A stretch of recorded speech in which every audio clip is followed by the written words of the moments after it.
I'd be more than happy to answer your questions, direct questions that you have, and I think that'll go on ahead and get some conversation started between us. I've got a question. Yes, sir. The Hispanic population of Lafayette is very significant. The one group that's got the highest concentration of people you can identify with, that's the VFW. We have an incredible number of Hispanics from Lafayette who have served our country. The problem is, I can't talk to them. Not from a political standpoint. I need some help.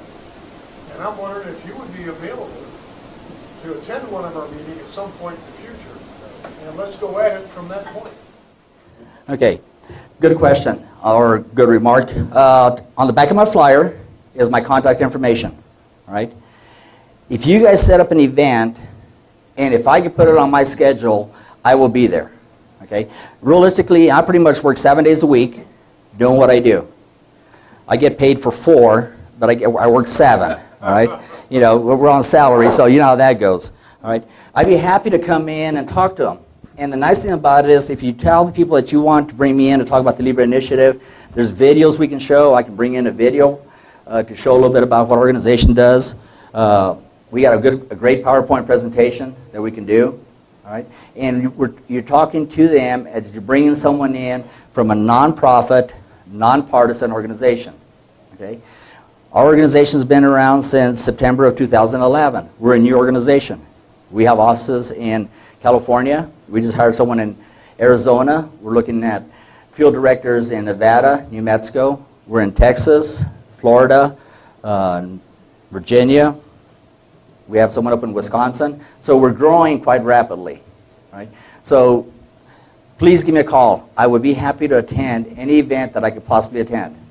And if I, from here to Loveland, a skip, hop, and a jump. I mean, I drive down to Pueblo. I was down in Walsenburg yesterday. Actually, on Saturday, I was talking to the county commissioners down there, and they wanted me to come back for another event down there in southern Colorado. So my model is have vehicle, will travel. Okay? Yes, ma'am. In your interaction with the Hispanic community, what do you find is the most common disconnect between voting for conservative values versus voting for the D on the ballot? Okay. The problem is, I'm not out there really trying to get them to vote for anyone right now. Okay? But I do plant that seed. I talk to them and I ask them, all right, who can make better decisions for you and your family? You or the government? Okay? Do you rather support your family or would you want the government to support your family? You can pretty much guess what the answers are. Okay? I get a lot of people that want to start their own business. Right? Want to see less regulations, less taxes. So when we plant that seed, if there's a candidate that's running for office that's promoting or wants to get rid of regulations, wants to try to find a way to lower taxes, would you support that candidate? And about 99% of the time they're like, yes, I would. But then you stumble onto the immigration speed bump, where those candidates tend to say no immigration, and supposedly for conservative values and limited government, but no, you can't come here. And if you came here illegally, you have to go. So is that a big speed bump on the way to getting Hispanics to vote for Republicans versus Democrats? What you're going to do is you're going to find a lot of people that are for the immigration reform, and you're going to find a lot of those that are against it. I run into a lot of individuals that are first-generation Hispanic. They talk about, you know what, I don't believe in the immigration reform. They should go on ahead and come the way I did. All right? But my question is, we have 11 million immigrants. They're not all Hispanic. All right? About 46% of those that are here came over here to the United States under a visa, work visa, whatever, student visa, and they stayed. Okay? They didn't all cross the border. All right? So if we don't do anything with the immigration reform and we send these 11 million immigrants that are here illegally back to their countries of origin, would that hurt our economy? Yes, it would. Okay? It would be devastating. All right? So what are our choices? Do we promote a good, sound immigration reform that's going to go on ahead and identify these 11 million immigrants that are here illegally to come out of the woodwork, go on ahead and pay that fine, pay those back taxes, and and so they can actively be involved with what's going on in America, start paying those taxes on the money they earn, okay, and be productive citizens or possible future citizens of the United States. Right? You're going to run across those candidates that are totally against immigration reform. I don't know what to say to them, okay? You know, but I would ask, you know, I would ask them, okay, you know, just really, okay, you're against immigration reform. For example, Bob, you're against immigration reform. What's your solution? Okay? And they're going to be like, I don't know. Well, then how can you be against something if you don't even have a plan? Okay? Don't identify the problem, okay, without giving me a solution. I used to tell my Marines that all the time. I was like, don't bring a problem to me. You identify a problem, go on ahead and give me a solution that goes with it. You know, I'm not here, you know, I'm not here to the complaint department, right? We're here to go on ahead and be proactive. So we need to focus on what we can do, not what we've done bad or what's happened in the past, okay? We need to focus on what's positive about what we're doing. Yes, sir. Speaking of immigration reform, the folks who came in through Ellis Island had instant citizenship once they stepped off the boat. Mm-hmm. How about a 3-year limit to citizenship? In other words, if you are here, you follow the rules, it should take no longer than 3 years to get citizenship in this country. How about that? Well, that might be a good solution. I would run that through your legislators. Okay? To what extent do you think that the conservative community in general understands that the probability of a 21-year-old or 22-year-old graduating from college in this country is far more likely to vote Democratic than someone who comes here from another country and works 60 to 80 hours a week to earn a living? You know, I don't know the percentage or the stats on that, but we already know what, this is my opinion, this is not Libre's opinion, okay? We already know what's happening in the colleges, okay? I run into a lot of kids of conservatives that, you know, they tell me, you know, I talk to my kids and they are totally liberals, right? But eventually a lot of them do change. It just, the thing about it is we just go out there and we need to communicate our values to them. Are they going to listen? Not always, okay? But we got to keep planting that seed. And as long as we continue doing and planting those seeds, we're going to have some success, right? We are in the position we're at today. Again, this is my opinion, right? We're where we're at today because we allowed it to happen, right? Too many of us have sat around on the sidelines watching TV, and just like I was 5 years ago, that does not pertain to me. That does not affect me, okay? We want to be politically correct, right? The heck with being politically correct, okay? Let's go out and do what we need to do. What are we for? We are for limited government, okay? We're not for no government, right? So we need to promote the things that we are for, not against. And if we start looking at those things, we're going to have a lot more success. I'm for immigration reform, okay? I'm for less regulations, okay? I'm for lower taxes. I'm for lower energy bills. Those are the things that we're for. And, you know, regardless of what's happened in the past, doesn't matter. Yesterday is history. Tomorrow's a mystery. Today is what we got to enjoy. And we got to work today to go on ahead and help us become successful in the future. Those are the things that we need to focus on. And that's what I try to do every single day. I mean, there's times I leave at 7, you know, I'm at 7 o'clock in the morning, I'm working, I get home 10, 11 o'clock at night, all right? I've had a lot of those evenings.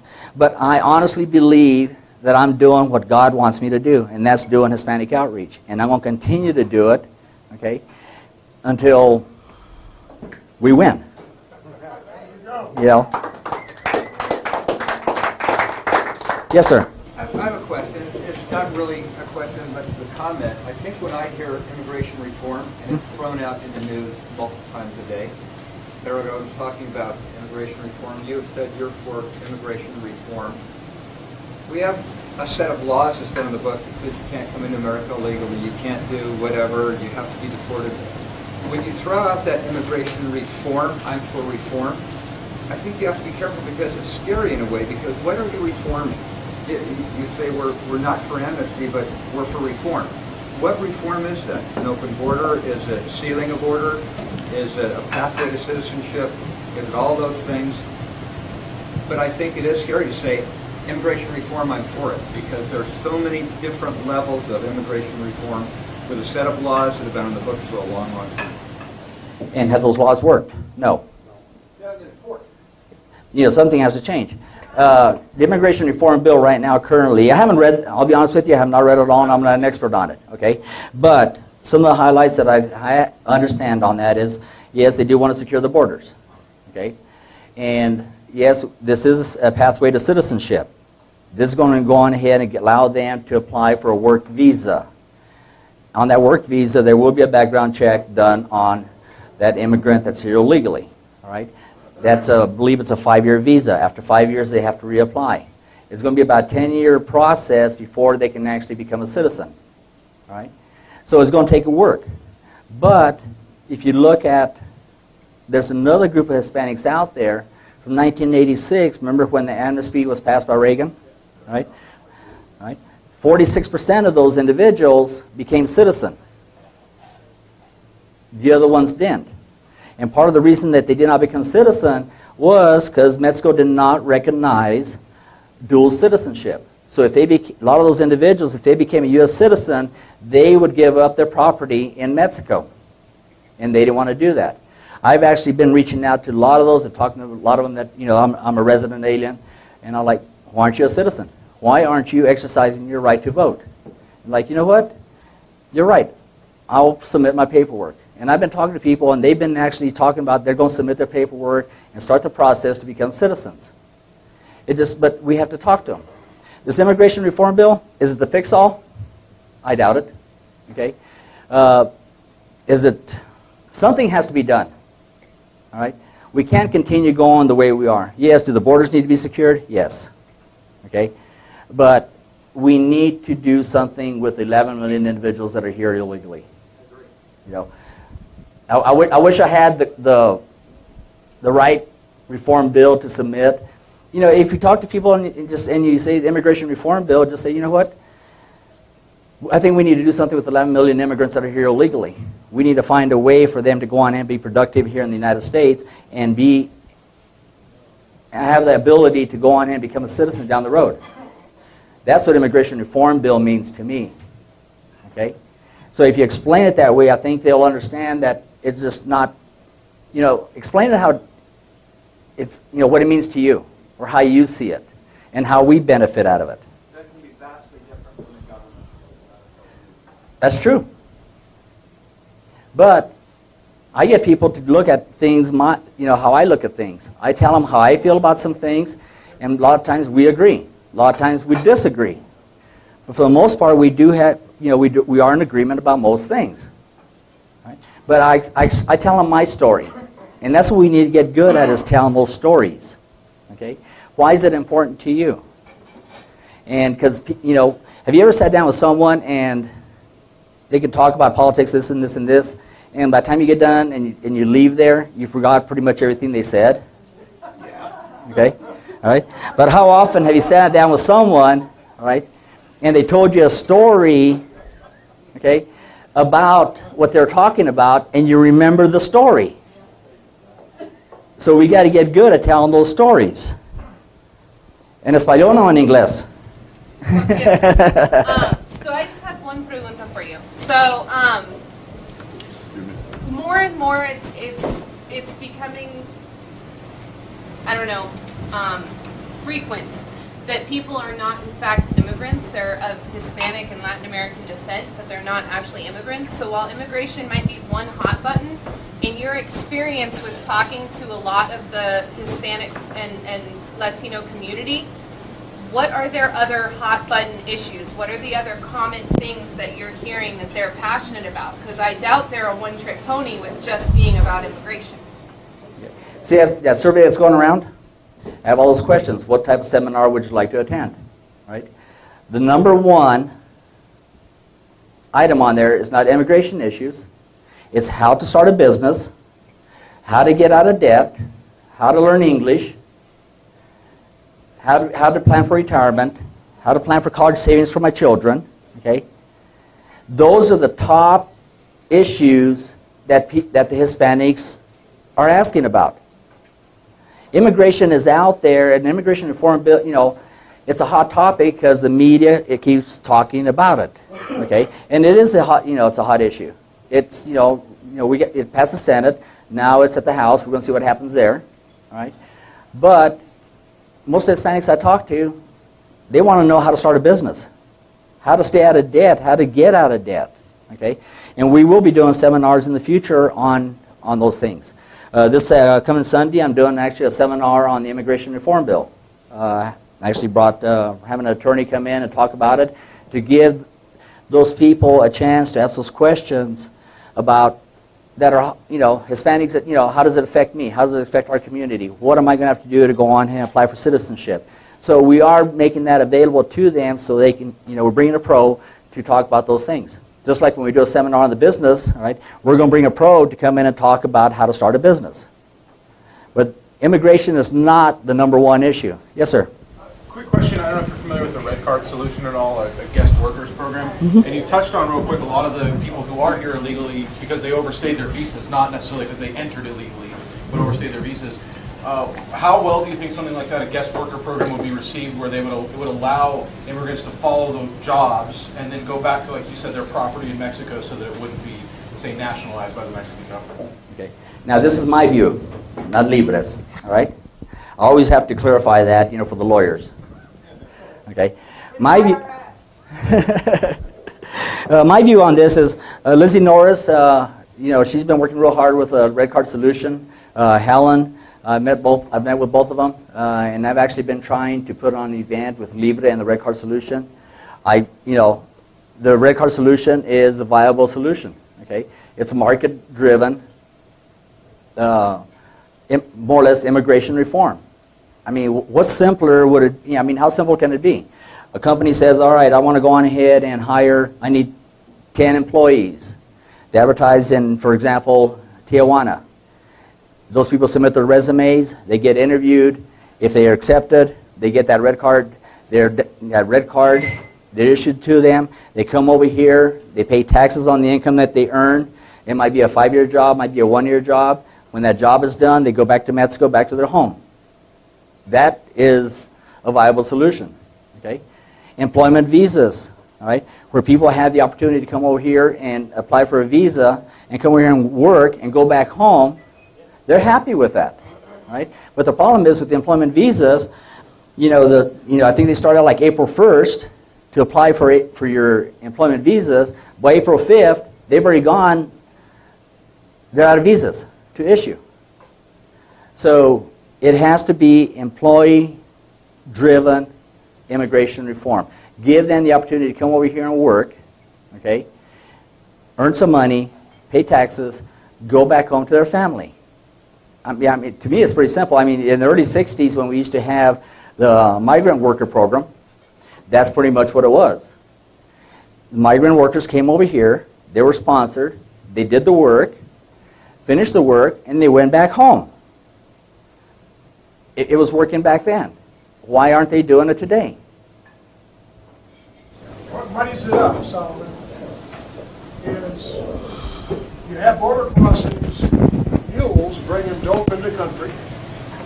You have Islamists coming in the country over the Mexican border. It's all muddied up. We can't sort it out. I, for one, have no objection to guys coming to the country who want to work, want to pursue a livelihood here.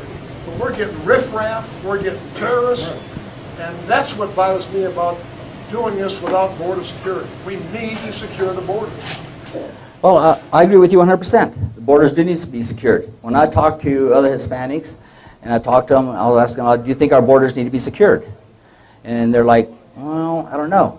I'm like, okay, so you feel comfortable with terrorists crossing our borders? And if one of those terrorists ever put a bomb, placed a bomb at a mall where your family's at, how's that going to make you feel? They're like, not very good. The light came on. They're like, you know what? We should secure the borders. Right? Is that going to happen? I don't know. Right? We'll just have to wait and see. But yes, we need to, we should be able to go on ahead and account for who comes into our country, where they're at, and when they leave. Unfortunately, that has not happened. We've had too many people come into our country. They go through all the paperwork to come into our country. They come in. Once they're here, they have no idea where they're at or if they left. What's wrong with that system? Okay? So that's why it's easy for these people to come over here with these visas and just stay. Yes, sir. How is Libre funded, and how do you measure success? How Libre is funded is above my pay grade. Okay? I honestly don't know. And our success, I have a big job to do here in Colorado. Okay? I have to cover the whole state. And right now, realistically, I am focused in Denver metropolitan area. Because if I can convert and get Denver metropolitan area converted as far as the Hispanic vote is concerned, okay, we can win Colorado. Where's the majority of the Hispanics? People ask me, are you going down to Pueblo? On occasion, all right? But the majority of the Hispanics in Colorado are in the Denver metropolitan area. So where should I be? Okay, I'm one individual. So our success is how many of Hispanic events can I attend? How many hard data surveys can I pick up so I can find a way to reach back out to them with the message? All right? And we've been doing quite well here in Colorado. Since February, I think we've collected something like about 1,500 surveys. All right? And out of those 1,500, about 70% of those are Hispanic. So we are doing good in reaching out to the Hispanic community. Right? That's how we're measuring our success right now. Right? This year is a non-election year for us, so gives us time to build those relationships so for them to start trusting the messenger and start believing in the message. But we need other Hispanics like myself to be out there doing this. Okay? Just if you could, not so much a question, but just kind of talk about, you mentioned that this is an off-year election. Can you talk about the importance of reaching out to whether it's the black community, the Hispanic community, the gay community, whatever it happens to be, the importance of reaching out to those groups when their vote is not on the line, when it's more, like you said, developing the rapport, and why that's so important? What's happened in the past and future on past elections, okay? 6 months, 90 days prior to the election, we're out there scrambling, trying to talk to everybody. And what are we doing? Right away we're talking politics with everybody. Right? Why not go out this year and make a whole bunch of friends? That's all I'm trying to do, is get people to be my friend. And I've been invited to quinceañeras, okay? And those are hard to get invited to, okay? When those Hispanic families start inviting you to their parties, okay, you've been accepted into the familia. And that's the truth, okay? So how can you get to a point where you can get accepted into their familia, okay? When's the last time you invited your Hispanic friends over to your house for a barbecue? When's the last time you sent them a Christmas card, right? When was the last time you went out and had coffee with them, with one of your fellow coworkers? Right? It's no different, Guys, when we're dating and we're looking, for that perfect mate, okay, we got rejected a bunch of times, right? But just because she said no the first time, did we lose hope, or did we stop there? No, we keep going. Okay, we need to build those friendships. Right now is the perfect time for us to do this. So how many of you have Hispanics that work with you? How many of you know other Hispanics that are your neighbors? Okay. Now, out of all those people that work with you and they're your neighbors, how many of them would you consider close friends? A couple. Okay. Why? People, think about, if we're going into the Hispanic community, we need someone to speak Spanish. You know what? If they're citizens, they speak English. Right? We're no different. Right? But don't talk to them about, President Reagan's quote, all Hispanics are conservative, they just don't know it yet. Wrong. Okay? Okay? Don't go in there, hey, well, I have a Hispanic friend. Really? I got 20 white friends. A couple of black friends. Really? Okay? So, this base, my name is Joaquin, walking around, but I can joke, but I can laugh about this and joke with them and stuff. That's the truth. We have to just build that friendship. It's no different, Bob and I, we bleed red. Okay? When I went in the Marine Corps, they told me that there is no color. When you graduate from Marine Corps boot camp, you're all green. Okay? We're supposed to be a lean, mean fighting machine. That's what the Marines were. Now I'm still a Marine, but not so lean. But the thing about it, just build those friendships. Get to know your neighbors. Right? And I promise you will have some success. Okay? How many other registered, this is my personal question for me, is asking you, how many Hispanics are in Boulder County are registered to vote? Okay? All right? Now, get that list. Right?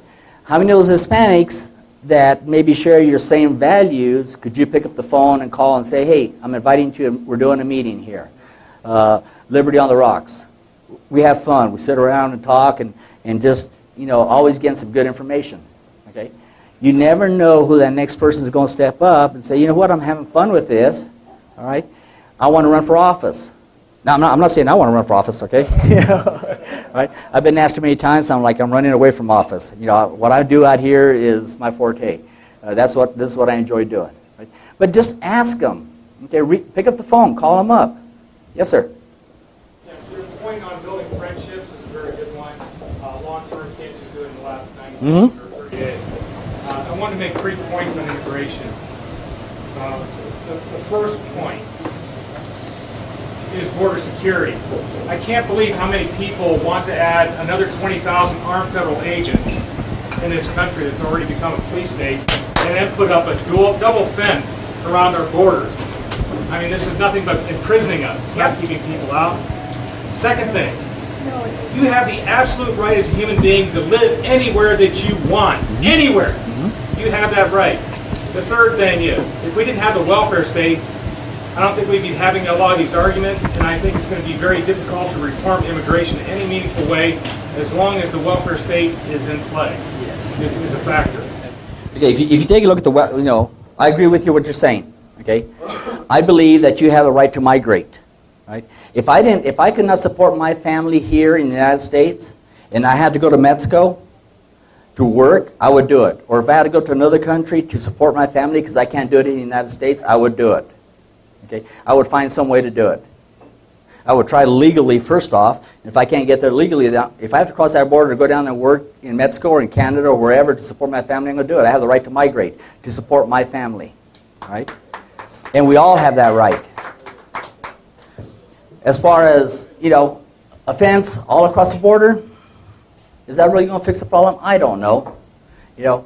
And if you look at people that are on welfare, right? I think I read a study by Pew Hispanics. I can't remember. It might have been another organization. About 16.7% of the people that are on welfare are Hispanic. Okay, 16.7%, somewhere around there. So it is a low amount. Because you're going to find most Hispanics do not want to be fed, do not want to be told how to do something. Okay? There is, you always got that 10, 15%ers that are kind of like, well, let's see, I can just sit back and do nothing, collect a check, whatever. Right? But the majority of people, the rest of them are like us.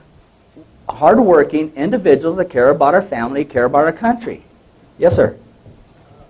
I agree with Steve, but let me just say that I am in absolute support of open borders. I want the people of Kansas, Wyoming, New Mexico, and Utah be able to come in and out of Colorado at will.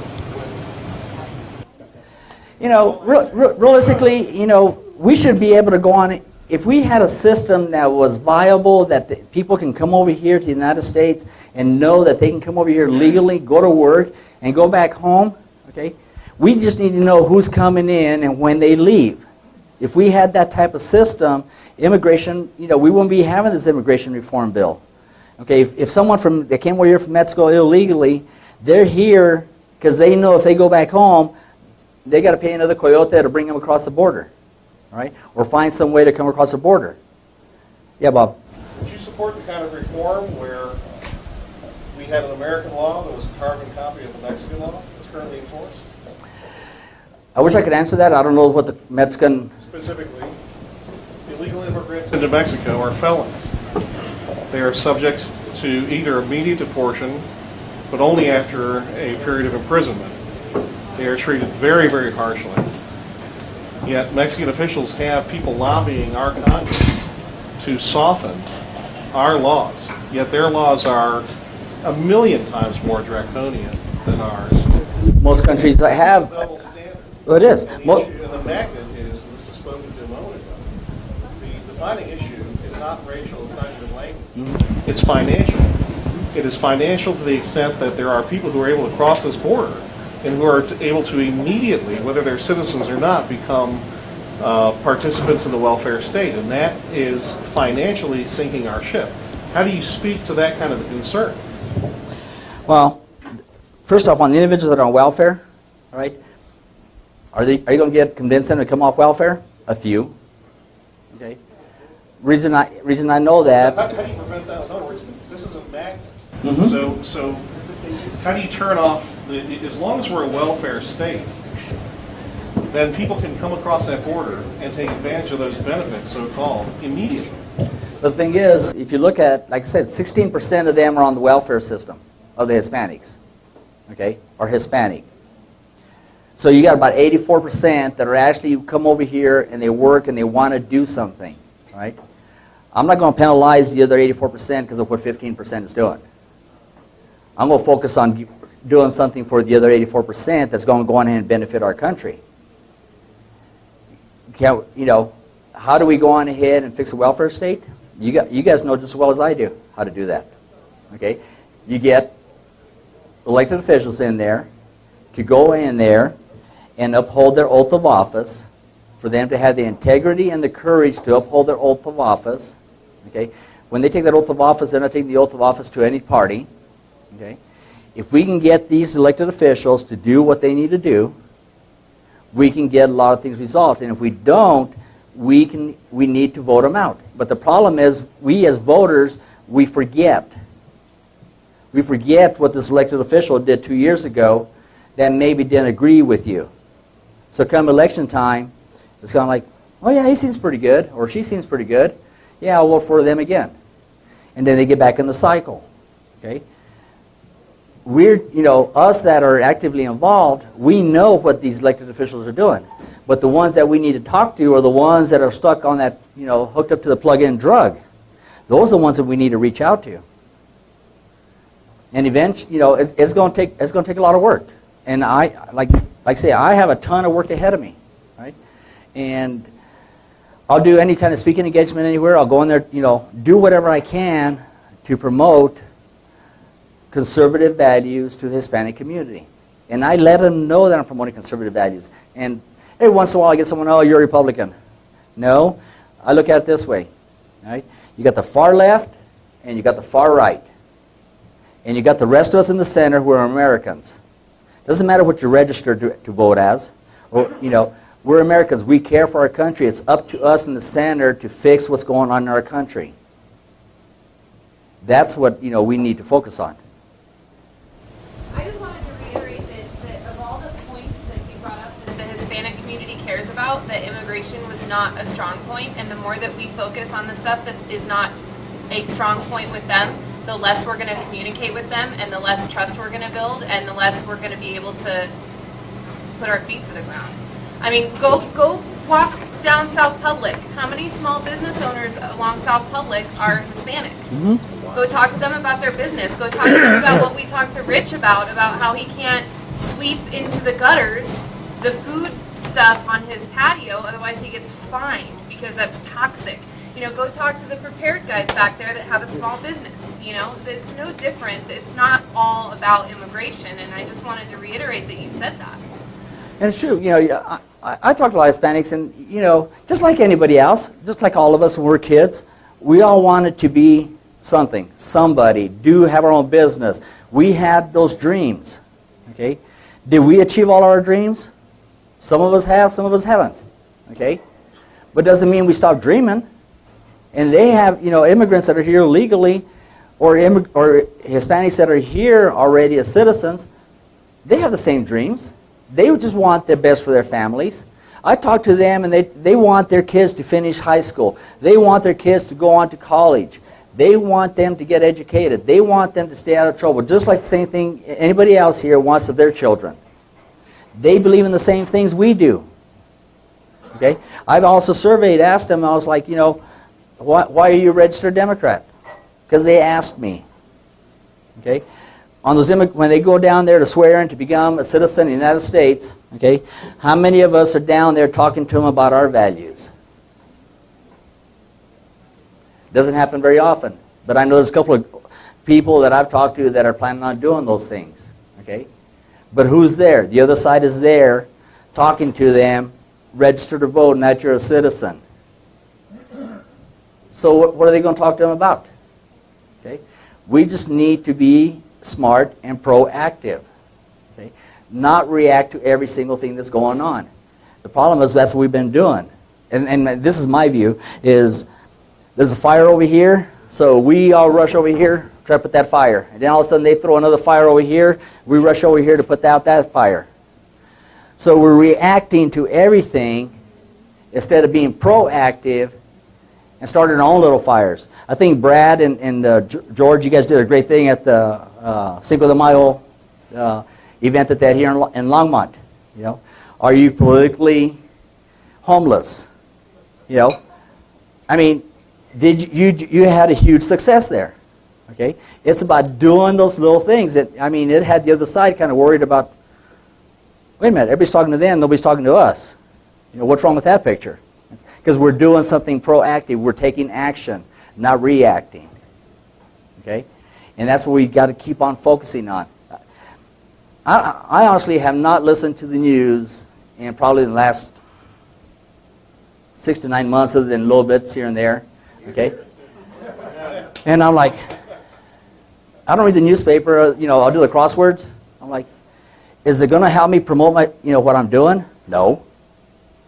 I already know what's going on as far as the Hispanic community is concerned. It's because my office sends me about 20 to 30 news clips about what's going on with the Hispanic community that I need to read on a weekly basis, or they come out with talking points that we need to address that week. Right? But the thing about it is, I'm up to date on most things that's going on in the news. Because all I can do is have a conversation with someone, and they'll tell me, hey, you know about that wildfire down in Waldo Canyon, you know about the fire down in La Vida, you know about this, and you know about that. Really? Tell me about it. You know, I mean, it happens. But I don't need that negative input in my life or in what I'm doing.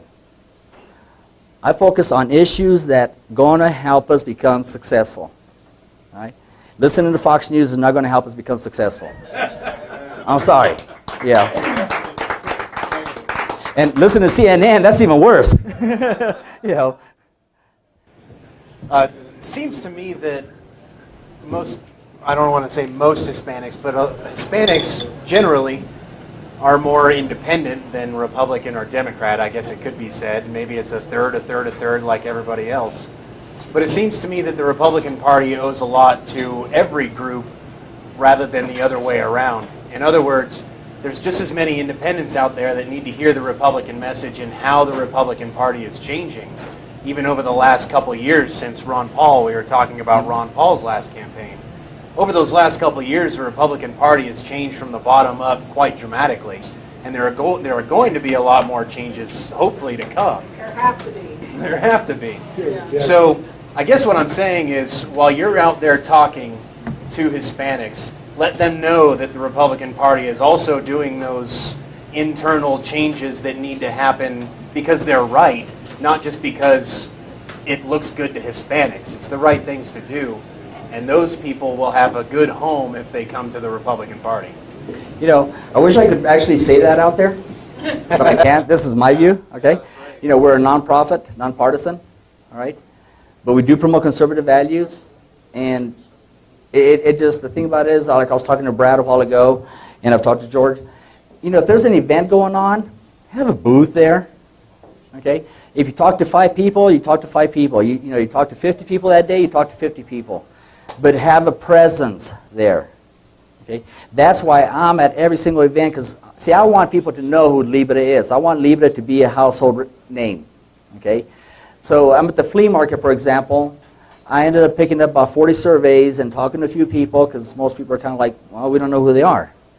But thousands of people walked in front of my booth, and they've seen all our Libre signs, and they're like, next, you know, and for example, like I've been there a couple times. First time they walked by our booth, the second time they actually came by and talked to me. You know, I was at the Taste of Puerto Rico, at the Cinco de Mayo, just different events. It's just we're there, okay? They have to see you. I was at in Walsenburg, for example, in Huerfano County on Saturday, and guess who had a booth there? Not the other side. The Republicans had a booth there. That's the only booth. I didn't see nothing there from the Democratic side, and Huerfano County is very Democratic populated. But they were there talking to people. They had a booth there, out there reaching out to the people. Okay? So why don't we just do the same? I just had a sort of a snide comment that if we want to stop drugs and terrorists from coming into the United States, we got a 2,000-mile border to the north we got to wall up too. Yeah. Are we ever, I mean, drug control, really? Okay. How's that worked for us so far? Exactly. You know, I mean, are we going to get rid of it? No. Now in Colorado, we're legal. You know, yeah, for marijuana. But I mean, how much? I'm not even worried about the drugs. It just, you know, like, I could probably look at all you in here and say, probably none of you guys are stoned in here. All right? Okay? You know. Well, maybe one, you know. This is Boulder County, after all. Yeah. Well, we're in Colorado. But the thing about it, you know, but the thing about it is, it just, you know, the people we associate with are not all those druggies anyways, okay? They're the ones that are doing everything we don't want them to do. But let them. We'll just focus on, I'm going to focus, you know, to me, my personal opinion is it shouldn't even be Republican, Democrat, Independent, okay? The party should be American, okay? America! Yeah. And vote however you want to vote. But you're an American, okay? We're the ones in the center. We're the ones that are stuck in the center that been stuck in the center for too long. And we just need to get out. Anything else? Yes? I just want to make one comment that I really think we need to take to heart what he said about, you know, 16% being on welfare. I think you got to examine yourself and make sure you get rid of any animosity that, oh, Mexicans are coming over and getting on welfare and things, because maybe some are, maybe 16% are, maybe a bit more than that, but you're losing that whole other percentage with your, if you have this animosity, and you're not going to stop that percentage with your animosity anyway. So we really got to reach out to them rather than saying, I'm kind of mad because some of them get on welfare over here. I mean, we're going to just lose them, and then we're not going to be any better off. You know, who are we to judge? That's not our department, okay? I think the only one that really is here to judge is the person upstairs, right? I don't try to judge anybody, okay? And we need to go on ahead and quit labeling people, okay, well, they're Mexican, they're over here illegally, they're on the welfare system, there's this and that. Really? Okay? I have some good Hispanic friends that are here illegally, right? One of them is actually a very successful construction business. He has the business under his wife's name so he can pay the taxes on the income that they earn on their business. And he's been trying to become a citizen for, I've known him for about 8 years now. And 80 years ago, he was still trying to become a citizen of the United States. He's gone through thousands and thousands of dollars paying to attorneys to try to become a citizen. I seen him about a couple weeks ago, and he's still fighting the battle to become a citizen. Okay? How long does it take to become a citizen nowadays? Like you said, a 3-year program. All right? Where do you start to become a citizen? All right? And how long is the process going to take? Why not have it simply defined how to go from step A to step Z, and where it's understandable? All right? Our Constitution and our, it's on the book is yay thick. I mean, it's a little book. Okay? This immigration reform bill, how many pages is it? Like 1,000 something already? Really? Take a look at affordable health care. How many pages is that? And that's not even with the regulations. I wish the government would use the KISS system. Most of you probably know what that is, and that's keep it simple, stupid. But we have a lot of things to do. I have a question for the constitutional scholars in the room. Is there anywhere in the Constitution that says the Congress has the power to limit the number of immigrants into this country? Yep. It actually is implied because it says it cannot limit immigration for the first 25 years or something like that. So it actually is implied. And they have that. If it's not their draft. They have the power to say. Well, my understanding is it's only the quality of the immigrant, not the quantity. But that's another question. Yeah. And the thing about it is, the quality of immigrants, like I say, the scientists, technology engineers, we're losing the battle here in the United States. Okay? They're going everywhere else. We have a lot of work ahead of us, folks. And, if that means we're working, 7 days a week, 14 hours a day, then if that's what it takes to get our country back, that's what it's going to take. One thing, the reason I'm doing what I'm doing, and I'll kind of end it with this, is I talked about, President Reagan's quote about, we can lose our freedoms. Our freedoms are not passed from generation to generation, etc. Okay? My concern is my grandchildren to come up and say, Grandpa, tell me what America was like when it was free. Okay? And then the next question that they ask me is, why didn't you do something about it? That's what my motivator is. Okay? Because I'm doing something about it. And I'm going to work every single day to do that. Thank you.